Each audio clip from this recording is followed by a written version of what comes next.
భార్య మరి ఏమన్నా ఫోటో పెట్టి ఆడతారు చేయించుకుంటారు. అలాగే పనికిరాదు, అలా పనికిరాదు. ఎందుకంటే ఇప్పుడు ఏమవుతారు మీకు వాళ్ళు కొడుకు కోడలు చిన్న కొడుకు కోడలు చేసుకోవాలి. ఇద్దరు మన గొడవ పెట్టుకున్నారు లేదని మీకు చెప్పింది ఎవరు? అన్ని అబద్ధాలు. ఎవరు చెప్పారని దోషం లేదు. ఒకేలా ఏది ఉంటే మాకే కొట్టుకుంటుంది, నీకే అవసరమా? మీరు మీకు అంత కొట్టుకుంటుందంట కన్న తండ్రికే కొట్టుకుంటుందంట. దానివల్ల ఏంటంటే భార్యాభర్తల మధ్య చికాకు, ఆర్థిక పరంగా డబ్బులు ఇబ్బంది, అదేవిధంగా ఫైనాన్స్ రూపేనా ఇబ్బంది పడతారు చాలా. అమ్మాయి వివాహం అయ్యే టైంలో వివాహానికి బ్రేక్ పడుతుంది.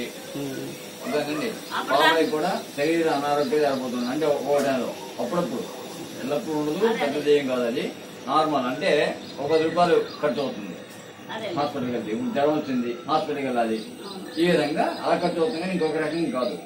అది మూలా నక్షత్రం కంపల్సరీగా శాంతి నక్షత్రం, హోమశాంతి, అది చేయించుకోవాలంటారు.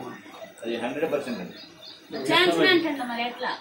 దానికి పరిష్కారం ఇంకా వేరే ఏమన్నా చెప్పకుండా నాకేం కీలేదు, మాకేం కీలేదు, నా కూతురు నా ఇష్టం, మీరెవరు చెప్పాను. కానీ మొన్న శుక్రవారం మేము ఎంతైనా డబ్బులు కూడా పెట్టుకోమల్లా, అది కరెక్ట్ కాదు కదా.